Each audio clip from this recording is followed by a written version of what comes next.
Caros amigos, bem-vindos a mais um episódio de Hoje no Mundo Militar.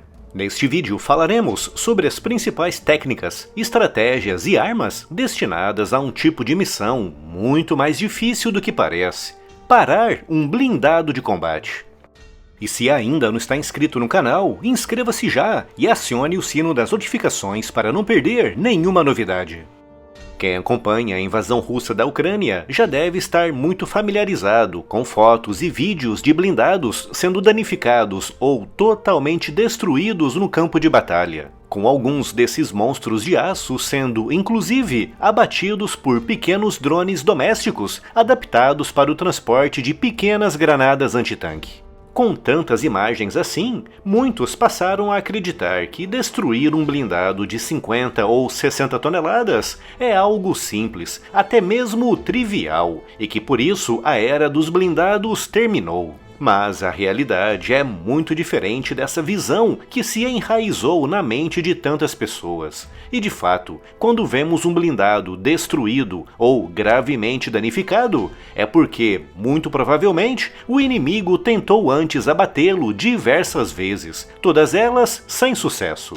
Não há ainda estatísticas oficiais, mas, segundo testemunhos de militares no terreno, são precisos de 40 a 50 tentativas de ataque com drones para que um blindado seja efetivamente atingido e danificado, com a destruição completa do veículo exigindo um número ainda maior de tentativas. Como descrito pelos soldados ucranianos responsáveis pela operação de drones, atingir o ponto fraco de um blindado e causar a sua imediata e completa destruição é o mesmo que um jogador de golfe acertar um buraco em movimento a centenas de metros de distância. Ou seja, não é impossível, mas também não é nada fácil. No entanto, para o público em geral, as imagens de blindados se desintegrando em grandes bolas de fogo, causadas pelo impacto direto de mísseis, minas e drones, passou a falsa ideia de que é simples, fácil e trivial destruir um blindado no campo de batalha. Agora que esse mito foi desfeito, e agora que sabemos que não é mesmo nada fácil destruir um monstro de aço de dezenas de toneladas, levanta-se uma questão importante: como parar um blindado? Desde o aparecimento do blindado em 1916, durante a Primeira Guerra Mundial, que os países buscam soluções rápidas e seguras para barrar o avanço desses veículos, com uma das primeiras soluções encontradas naquele conflito sendo, até hoje, uma das mais eficientes. Refiro-me às minas antitanque. Na Primeira Guerra Mundial, as minas antitanque não passavam de projéteis de artilharia enterrados em buracos, com um detonador de pressão por cima. Mas com o passar do tempo foram evoluindo, alcançando seu ápice na Segunda Guerra Mundial. Aquele conflito foi um dos mais móveis e mecanizados da história, com dezenas de milhares de veículos e blindados se deslocando velozmente pelos campos. Por isso, as minas antitanque se popularizaram tanto, resultando em modelos como a soviética TM-35 e a M6 norte-americana, que começou a ser usada em 1943, após a campanha vitoriosa aliada no norte da África. O formato e o princípio de funcionamento das minas era o mesmo, com alguns quilos de explosivos encapsulados em uma caixa de metal, que se detonavam após uma determinada pressão ser exercida sobre o seu sensor, normalmente acima dos 130 ou 150 quilos. Apesar da quantidade de explosivos ser relativamente pequena, entre os 3 e os 10 quilos, como a explosão ocorria exatamente por baixo das rodas ou esteiras, o efeito era devastador, resultando quase sempre na imobilização do veículo ou, em alguns casos, na sua destruição completa. No entanto, as minas antitanque não eram infalíveis e, sempre que se desconfiava da sua presença em campos e estradas, engenheiros e sapadores entravam em ação, detectando a presença das minas com detectores de metal e desativando-as. Para tentar contornar isso, foram desenvolvidas minas com quantidades menores de metal, mas, mesmo assim, podiam ser detectadas por sapadores experientes. Tudo isso me fez lembrar o jogo World of Tanks, que patrocina esse vídeo.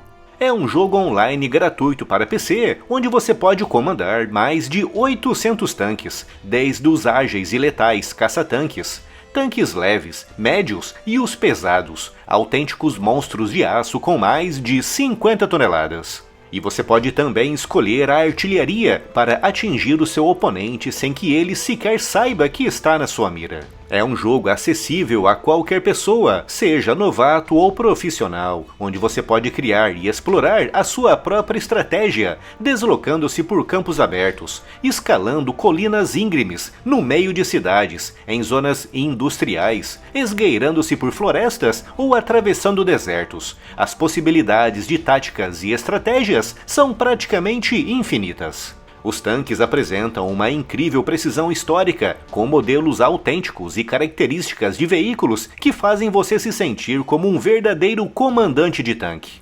Ganhe experiência para modificar e atualizar o seu tanque, transformando-o em uma fera de aço pronta para enfrentar qualquer desafio. Então, o que você está esperando? Clique agora no primeiro link aqui na descrição e durante o registro use o código COMBAT. Se você for um novo jogador, receberá 7 dias de acesso Premium, 250 mil créditos, o tanque Cromwell B de nível 6 e 3 tanques de aluguel para 10 batalhas cada, o Tiger 131, o T-78 e o Type 64, todos eles nível 6. E se você já tem uma conta, mas não joga há mais de 30 dias, receberá 3 dias de acesso Premium, a camuflagem barganha e o aluguel do tanque Centurion Mark V por 7 dias ou 100 mil créditos se já tiver esse tanque na garagem. Não perca tempo, clica aqui no link e se junte a uma comunidade de 100 milhões de jogadores que compartilham da mesma paixão por tanques. Vejo vocês por lá!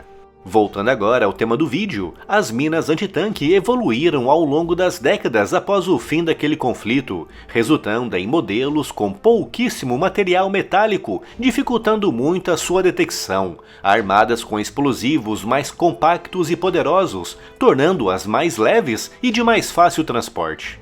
Foram também desenvolvidos métodos mais práticos para espalhá-las pelo terreno, como por via aérea ou por pulverização, com veículos capazes de plantar dezenas ou centenas de minas antitanque em questão de poucos minutos. Algumas delas são inteligentes, se detonando apenas quando sentem a presença de blindados realmente pesados, com algumas se interligando em rede, levando à detonação simultânea de diversas minas espalhadas por uma determinada área. Outro método para parar os blindados são os canhões antitanque, muito usados durante a Segunda Guerra Mundial. Os canhões antitanque rebocados costumavam ser usados em linhas defensivas, habitualmente logo atrás dos campos minados. Assim que os primeiros blindados alcançavam os campos minados, os canhões, a algumas centenas de metros na retaguarda, abriam fogo contra a coluna blindada paralisada pelas minas, ações de ataque que costumavam resultar em grandes baixas. Esses canhões continuaram sendo usados após o fim da guerra, mas foram caindo progressivamente em desuso, substituídos por métodos mais modernos e eficazes, como as granadas antitanque. Os primeiros lançadores de granadas antitanque de sucesso surgiram pelas mãos dos alemães, com o icônico Panzerfaust, que nada mais era do que um tubo onde era encaixada uma granada com uma ogiva de carga oca moldada. Quando essa granada impactava contra um blindado, gerava um feixe de plasma capaz de penetrar até mesmo as mais grossas blindagens da época. Outros países também desenvolveram armas semelhantes, como foi o caso da bazuca dos Estados Unidos. Após a guerra, as granadas antitanque, pela sua simplicidade de operação e custo reduzido de fabricação, continuaram se popularizando, levando ao desenvolvimento de modelos icônicos como o RPG-7 soviético, capaz de nocautear blindados a até 350 metros com um só disparo. Mas, apesar da sua letalidade, os lançadores de granadas tinham alcances relativamente reduzidos, exigindo que os soldados se aproximassem perigosamente das colunas blindadas inimigas. E por isso foram desenvolvidos os mísseis antitanque, alguns deles, como o Javelin norte-americano, com alcances impressionantes de mais de 4 km, e com um padrão de ataque que permite ao míssil atingir o blindado exatamente por cima, que é justamente a parte mais vulnerável dos veículos. No entanto, apesar de toda sua letalidade, são armas caras, realmente muito caras, com cada Javelin não saindo por menos de $200 mil. E mais recentemente, na invasão russa da Ucrânia, surgiu um novo e revolucionário método para parar os blindados: pequenos e leves drones adaptados para o transporte de pequenas granadas antitanque. Como esses drones são equipados com câmeras de alta resolução, o operador é capaz de mirar justamente nos pontos mais frágeis, como na área localizada imediatamente por cima e atrás da torre. Como referi no início, apesar dos vídeos que nos chegam da Ucrânia fazerem parecer que é fácil parar um blindado, trata-se de uma visão totalmente deslocada da realidade, com os blindados se mantendo até hoje como meios importantes, até mesmo essenciais, no combate moderno. E não se esqueça, clica no primeiro link aqui na descrição e se junte aos mais de 100 milhões de jogadores do World of Tanks. Vejo vocês por lá!